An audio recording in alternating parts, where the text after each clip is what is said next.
कर्पूरिगौरं करुणावतारं संसारसारं भुजगेन्द्रहारं सदा वसन्तं हृदयारविन्दे भवं भवानी सहितं नमामि सहितं नमामि। श्री शिवाय नमस्तुभ्यम। आज आप सुन रहे हैं श्री शिव महापुराण कथा रुद्र संहिता के द्वितीय खंड सती से। आज की कथा में हम सुनेंगे आकाशवाणी के द्वारा दक्ष की भ्रतृष्णा, उनके विनाश की सूचना तथा समस्त देवताओं को यज्ञ मंडप से निकल जाने की प्रेरणा। गणों के मुख से और नारद जी से भी सती के दग्ध होने की बात सुनकर दक्ष पर कुपित हुए शिव का अपनी जटा से वीरभद्र और महाकाली को प्रकट करके उन्हें यज्ञ विध्वंस करने और विरोधियों को जला डालने की आज्ञा देना। प्रथम गणों के सहित वीरभद्र और महाकाली का दक्ष यज्ञ विध्वंस के लिए प्रस्थान करना। दक्ष तथा देवताओं को अपशगुन एवं उत्पात सूचक लक्षणों का दर्शन होना और भय होना। आज हम इस पावन कथा का रसपान कर रहे हैं। ब्रह्मा जी इस कथा को सुनाते हुए नारद जी से कहते हैं कि हे मुनीश्वर, इसी बीच में वहां दक्ष तथा देवता आदि के सुनते हुए आकाशवाणी ने यह यथार्थ बात कही। आकाशवाणी ने कहा, रे दुराचारी दक्ष, ओ दंभाचार परायण, ओ महामूढ़, यह तूने कैसा अनर्थकारी कर्म कर डाला है। ओ मूर्ख, शिव भगत राज दधीची के कथन को भी तूने प्रमाणिक नहीं माना, जो तेरे लिए सब प्रकार से आनंददायक और मंगलकारी था। वे ब्राह्मण देवता तुझे दुस्सह श्राप देकर तेरी यज्ञशाला से निकल गए, तो भी तुझ मूढ़ ने अपने मन में कुछ भी नहीं समझा। उसके बाद तेरे घर में मंगलमयी सती देवी स्वतः पधारी, जो कि तेरी अपनी ही पुत्री थी, किंतु तूने उनका भी परम अनादर ही किया। ऐसा क्यों हुआ? अरे ज्ञान दुर्लभ दक्ष, तूने सती और महादेव जी की पूजा नहीं की। यह तूने क्या किया? मैं ब्रह्मा जी का बेटा हूँ, ऐसा समझकर तू व्यर्थ ही घमंड में भरा रहता है और इसीलिए तुझ पर यह मोह छा गया है। वे सती देवी ही सत्पुरुषों की आराध्या देवी हैं, अथवा सदा आराधना करने के योग्य हैं। वे समस्त पुण्यों का फल देने वाली तीनों लोकों की माता, कल्याण स्वरूपा और भगवान शंकर के आधे अंग में निवास करने वाली हैं। वे सती देवी ही पूजित होने पर सदा संपूर्ण सौभाग्य को प्रदान करने वाली हैं। वे सती देवी ही महेश्वर की शक्ति हैं और अपने भक्तों को सब प्रकार के मंगल देती हैं। वे सती देवी ही पूजित होने पर सदा संसार का भय दूर करती हैं, मनोवांछित फल देती हैं तथा वे ही समस्त उपद्रवों को नष्ट करने वाली देवी हैं। वे सती ही सदा पूजित होने पर कीर्ति और संपत्ति को प्रदान करती हैं। वे ही पराशक्ति तथा भोग और मोक्ष को प्रदान करने वाली परमेश्वरी हैं।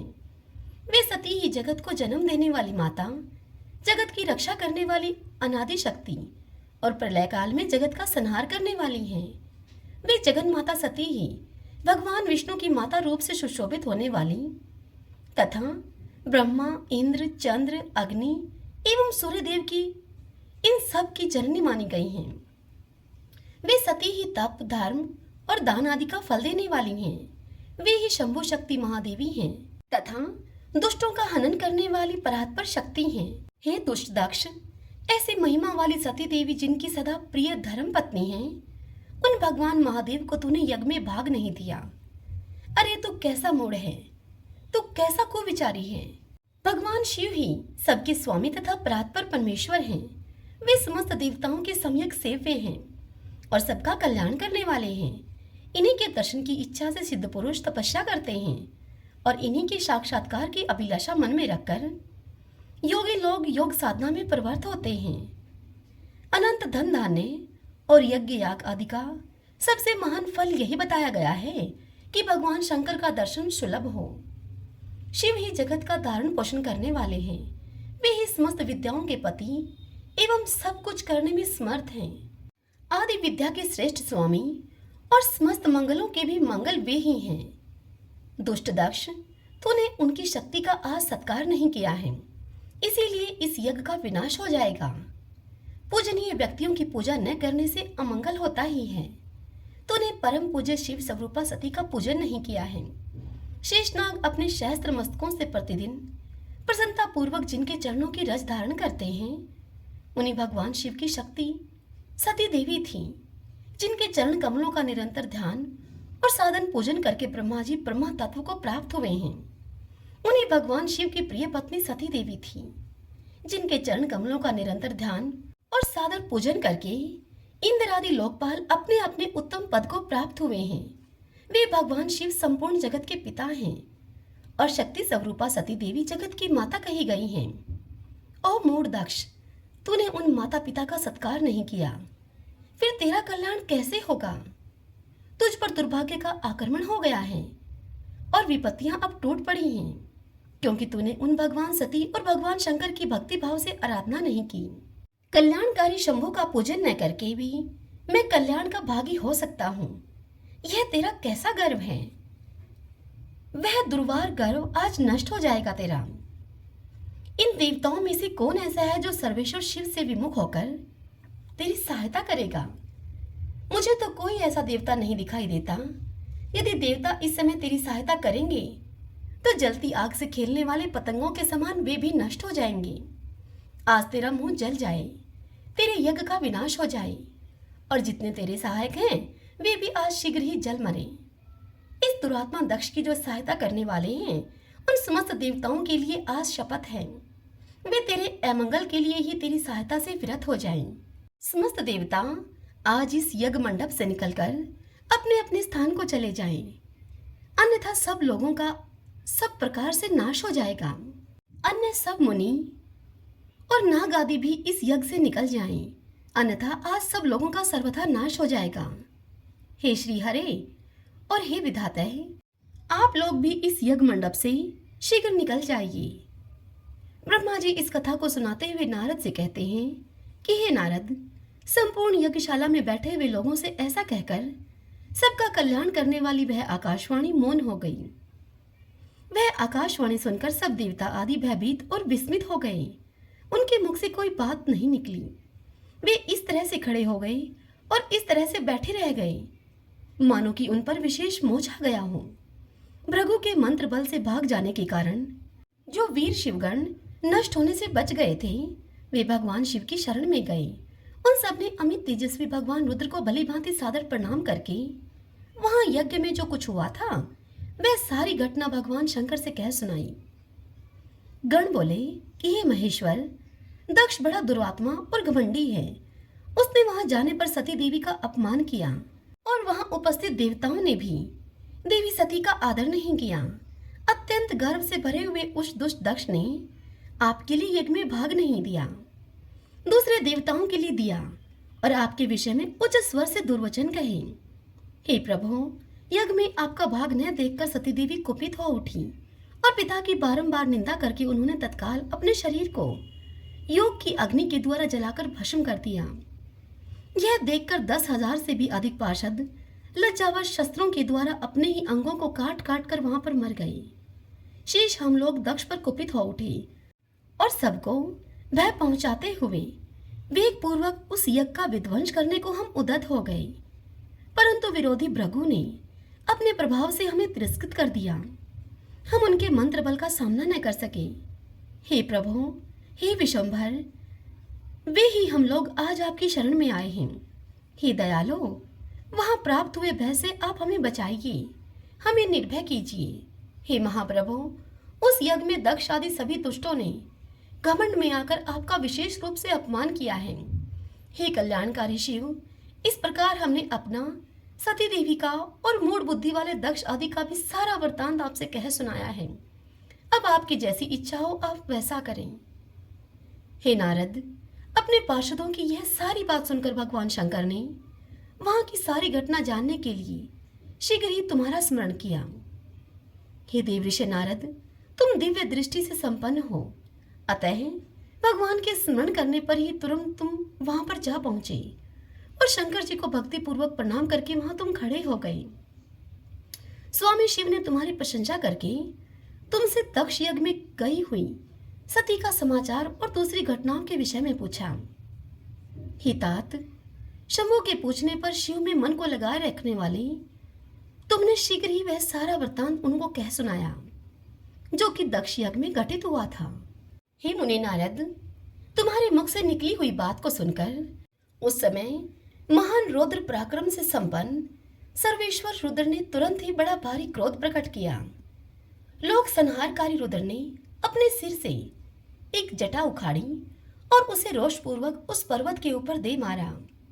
हे मुने नारद, भगवान शंकर के पटकने से उस जटा के 2 टुकड़े हो गए और महाप्रलय के समान भयंकर शब्द प्रकट हुआ। हे देव ऋषि, उस जटा के पूर्व भाग से महाभयंकर महाबली वीरभद्र प्रकट हुए, जो कि समस्त शिवगणों के अगवा हैं। वे भूमंडल को सब ओर से व्याप्त करके उससे भी 10 अंगुल अधिक होकर खड़े हुए। वे देखने में प्रलय अग्नि के समान जान पड़ते थे। उनका शरीर बहुत ही ऊंचा था। वे 1000 भुजाओं से युक्त थे। उन सर्व समर्थ महारुद्र के क्रोध पूर्वक प्रकट हुए निश्वास से 100 प्रकार के ज्वर और 13 प्रकार के सनिपात रोग पैदा हो गए। हे तात, उस जटा के दूसरे भाग से महाकाली उत्पन्न हुई, जो कि बड़ी भयंकर दिखाई देती थी। वे करोड़ों भूतों से घिरी हुई थी। जो ज्वर पैदा हुए वे सब के सब शरीरधारी, क्रूर और समस्त लोगों के लिए भयंकर थे। वे अपने तेज से प्रज्वलित होकर सब और दाह उत्पन्न करते हुए से प्रतीत होते थे। वीरभद्र बातचीत करने में बड़े कुशल थे। उन्होंने दोनों हाथ जोड़कर परमेश्वर शिव को प्रणाम करके उनसे कहा। वीरभद्र बोले, हे महारुद्र, सोम, सूर्य और अग्नि को 3 नेत्रों के रूप में धारण करने वाले हे प्रभु, आप मुझे शीघ्र आज्ञा दीजिए। मुझे इस समय कौन सा कार्य करना होगा? हे ईशान, क्या मुझे आधे ही क्षण में सारे समुद्र को सुखा देना है या फिर इतने ही समय में संपूर्ण पर्वतों को पीस डालना है? हे हर, मैं एक ही क्षण में ब्रह्मांड को भस्म कर डालूं या समस्त देवताओं और मुनीश्वरों को जलाकर मैं राख कर दूं? हे शंकर, हे ईशान, क्या मैं समस्त लोगों को उलट पलट कर दूं या फिर संपूर्ण प्राणियों का मैं विनाश कर डालूं? हे महेश्वर, आपकी कृपा से कहीं कोई भी ऐसा कार्य नहीं है जिसे कि मैं न कर सकूं। पराक्रम के द्वारा मेरी समानता करने वाला वीर न पहले कभी हुआ है और न कभी आगे होगा। हे शंकर, आप किसी तिनके को भेज दें तो वह भी बिना यत्न के क्षण भर में ही बड़े से बड़े कार्य को सिद्ध कर सकता है, इसमें संशय नहीं है। हे शंभो, यद्यपि आपकी लीला मात्र से सारा कार्य सिद्ध हो जाता है, फिर भी जो मुझे भेजा जा रहा है यह मुझ पर आपका अनुग्रह ही तो है। हे शंभो, मुझ में भी जो ऐसी शक्ति है वह आपकी कृपा से ही प्राप्त हुई है। हे शंकर, आपकी कृपा के बिना किसी में भी कोई शक्ति नहीं हो सकती। वास्तव में आपकी आज्ञा के बिना कोई तिनके आदि को भी हिलाने में समर्थ नहीं है, यह निसंदेह कहा जा सकता है। महादेव, मैं आपके चरणों में बारंबार प्रणाम करता हूँ। हे हर, आप अपने अभिष्ट कार्य की सिद्धि के लिए आज मुझे शीघ्र भेजिए। हे शंभो, मेरे दाहिने अंग बारंबार फड़क रहे हैं, इससे सूचित होता है कि मेरी विजय अवश्य होगी। अतः हे प्रभु, मुझे भेजिए। हे शंकर, आज मुझे कोई अभूतपूर्व एवं विशेष हर्ष तथा उत्साह का अनुभव हो रहा है और मेरा चित्त आपके चरण कमल में लगा हुआ है। अतः पग पग पर मेरे लिए शुभ परिणाम का विस्तार होगा। हे शंभो, आप शुभ के आधार हैं। जिसकी आप में सुदृढ़ भक्ति है उसी को सदा विजय प्राप्त होती है और उसी का दिनों दिन शुभ होता है। हे नारद, उसकी यह बात सुनकर सर्व मंगलों के पति भगवान शिव बड़े ही संतुष्ट हुए और वीरभद्र, तुम्हारी जय हो, ऐसा आशीर्वाद देकर भगवान शंकर वीरभद्र से बोले। महेश्वर ने कहा, मेरे पार्षदों में श्रेष्ठ वीरभद्र, ब्रह्मा जी का पुत्र दक्ष बड़ा दुष्ट है। उस मूर्ख को बड़ा घमंड हो गया है, अतः इन दिनों वह विशेष रूप से मेरा विरोध करने लगा है। दक्ष इस समय एक यज्ञ करने के लिए उद्यत है। तुम याग परिवार के सहित उस यज्ञ को भस्म करके फिर शीघ्र मेरे स्थान को लौटाओ। यदि देवता, गंधर्व, यक्ष अथवा कोई अन्य भी तुम्हारा सामना करने के लिए उद्यत हो तो उन्हें भी आज तुम भस्म कर डालना।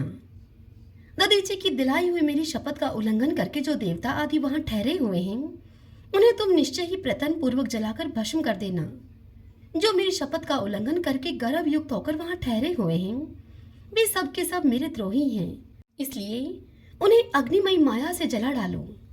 दक्ष की यज्ञशाला में जो अपनी पत्नियों और सारभूत उपकरणों के साथ बैठे हों, उन सबको जलाकर भस्म कर देने के पश्चात फिर तुम शीघ्र ही यहाँ लौट आना। तुम्हारे वहां जाने पर विश्वदेव आदि देवगण भी यदि सामने आकर तुम्हारी सादर स्तुति करें तो भी तुम उन्हें शीघ्र आग की ज्वाला से जलाकर ही छोड़ना। हे वीरभद्र, वहां दक्ष आदि सब लोगों को पत्नी और बंधु बांधवों के सहित जलाकर कलशों में रखे हुए जल को लीला पूर्वक तुम पी जाना। आगे ब्रह्मा जी इस कथा को सुनाते हुए नारद से कहते हैं कि हे नारद, जो वैदिक मर्यादा के पालक, काल के भी शत्रु तथा सबके ईश्वर हैं, वे भगवान रुद्र रोज से लाल आंखें किए हुए महावीर वीरभद्र से ऐसा कहकर चुप हो गए। महेश्वर के इस वचन को आदर पूर्वक सुनकर वीरभद्र बहुत ही संतुष्ट हुए। उन्होंने महेश्वर को प्रणाम करके तत्पश्चात उन देवादिदेव शूली की उपयुक्त आज्ञा को शिरोधार्य करके वीरभद्र वहां से शीघ्र ही दक्ष के यज्ञ मंडप की ओर चले। भगवान शिव ने केवल शोभा के लिए उनके साथ करोड़ों महावीर गणों को भेज दिया, जो कि प्रलय अग्नि के समान तेजस्वी थे। वे कौतूहलकारी पर बलवीर परमत गणवीर भद्र के आगे और पीछे चल रहे थे। काल के भी काल भगवान रुद्र के वीरभद्र सहित जो लाखों पार्षद गण थे, उन सबका स्वरूप रुद्र के ही समान था। उन गणों के साथ महात्मा वीरभद्र भगवान शिव के समान ही वेशभूषा धारण किए हुए रथ पर बैठकर यात्रा कर रहे थे। उनके एक सहस्त्र भुजाएं थी, शरीर में नागराज लिपटे हुए थे। वीरभद्र बड़े प्रबल और भयंकर दिखाई देते थे। उनका रथ बहुत ही विशाल था, उसमें 10,000 सिंह जोते जाते थे, जो कि प्रत्यन पूर्वक उस रथ को खींचते थे। उसी प्रकार बहुत से प्रबल सिंह, शार्दुल, मगर, मत्स्य और सहस्त्रों हाथी उस रथ के पार्श्व भाग की रक्षा करते थे। काली, कात्यायनी, ईशानी, चामुंडा, मुंडमर्दनी, भद्रकाली, भद्रा, त्वरिता और वैष्णवी, इन 9 दुर्गाओं के साथ तथा समस्त भूतगणों के साथ महाकाली दक्ष का विनाश करने के लिए चली। डाकिनी, शाकिनी, भूत, परमथ, गुहायक, कुष्मांड, परपट, चटक, ब्रह्मा राक्षस, भैरव तथा क्षेत्रपाल आदि ये सभी वीर भगवान शिव की आज्ञा का पालन करते हुए दक्ष के यज्ञ का विनाश करने के लिए तुरंत चल दिए। इनके सिवा 64 गणों के साथ योगिनियों का मंडल भी सहसा कुपित होकर दक्ष के यज्ञ का विनाश करने के लिए वहां से प्रस्थित हुआ। इस प्रकार कोटि कोटि गण एवं विभिन्न प्रकार के गणाधीश वीरभद्र के साथ चले। उस समय भेरियों की गंभीर ध्वनि होने लगी, नाना प्रकार के शब्द करने वाले शंख बज उठे, भिन्न भिन्न प्रकार की सींगें बजने लगी। हे महामुनि नारद, सेना के सहित वीरभद्र की यात्रा के समय वहां बहुत से सुखद शकुन होने लगे। इस प्रकार जब परमत गणों के सहित वीरभद्र ने प्रस्थान किया, तब उधर दक्ष तथा देवताओं को बहुत से अशुभ लक्षण दिखाई देने लगे।